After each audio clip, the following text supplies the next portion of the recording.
Today we're taking this Mito over to Circuit de la Sarthe for a race. And you might be thinking, hang on, that car's a bit shit to be going up against tuned GR4 race cars. The truth is, you're not wrong. But what we're here to discover is just how crap can your car be and yet still walk away with the win. Maybe you don't have much money to spend, or maybe you're just too cheap to spend any. Either way, maybe the Mito is the car for you. Sure, on paper, the car might not look like much. Front wheel drive, only 152 brake horsepower, and it weighs more than 1,100 kilograms. But it does have one very powerful thing going for it. It is very cheap. Also, these are only the base stats. What we're about to do now is rectify that by dumping every single performance point part we can find under the hood. And what we end up with at that point, well, is still kinda lackluster.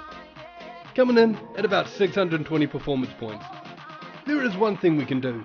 This car will last 3 laps on racing soft tyres, so we can chuck those on, giving us a very small boost. And our first advantage of the race is we can now out-corner anything else on the field.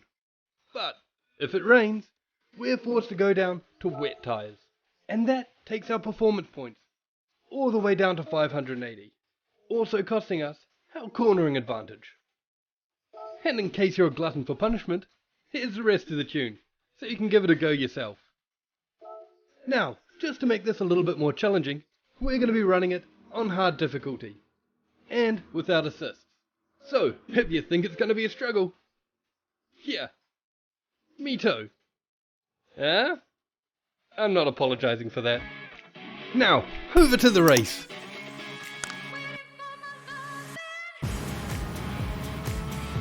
Right off the bat, it's pretty clear that power is going to be a bit of an issue for this car.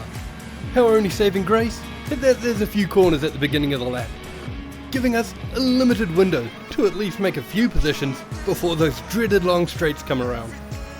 Hopefully the fact that our soft tyres allow us to enter those straights with far more speed, and a bit of luck catching onto the slipstream of some other cars, we might still be able to advance. Okay, well, I was hoping a little bit more advancement than this. Not being able to waste any time with hold-ups, we start wide and then duck onto the inside of the Toyota, entering the straight with a whole bunch of cars to slipstream onto. Mito, I'm trying to portray you as competitive here, but you're really not helping.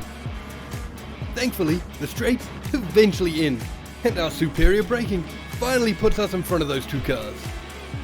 As we come down to the end of the straight, the traffic builds up, and we are forced to go very wide, hoping like anything that we don't stray into penalty territory, as we continue our way on towards the next group of cars. And while we eventually manage to take an inside line on the Porsche, I'm still 50-50 on whether it would have been more productive to wait and catch his slipstream down the straight. Regardless, that's not what we did. And we're now at the final corner section. Mito, if you were going to shine anywhere, now is your chance. Great, we managed to carve through a few of our opponents there. But unfortunately, at the end of the first lap, we discover that first place is now 2 further seconds ahead of us, which is exacerbated by this BMW that just won't get out of our way, forcing us to wait till the long straight before we can make a move. Come on, Mito. Any day now. There you go, buddy. Well done. We managed to take 5th before the end of the second lap, but those top positions, well, their lead has stretched out to an astronomical amount. And to top it off, my weather radar tells me it's going to start raining soon. It's time to visit those pits, to put on those wet racing tyres. It also appears that we're the only ones who have made this decision. Sure, other cars have come into the pits with us, but we didn't need much fuel, and yet they've still left before us.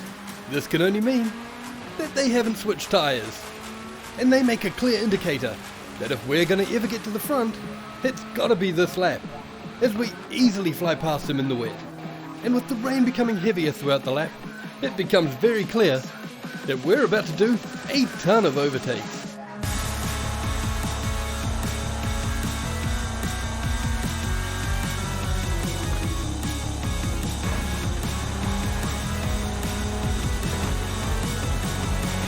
By the time that we come around to the final corner section of the third lap, we've already crawled our way back to fifth.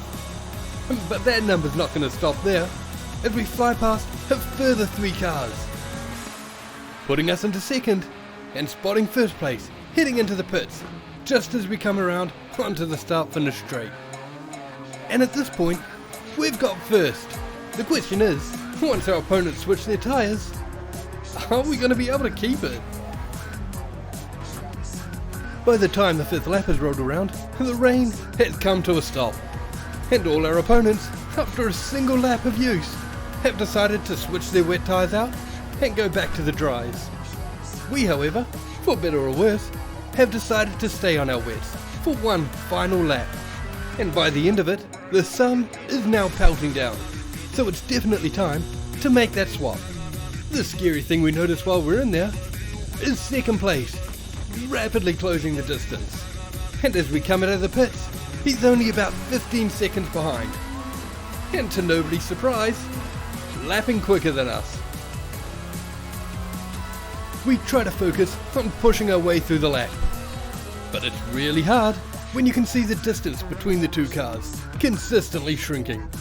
Eventually though, the 7th lap rolls around, and all of that pressure suddenly ends as second place is forced to pit and refuel, increasing our lead to the next car by about a minute.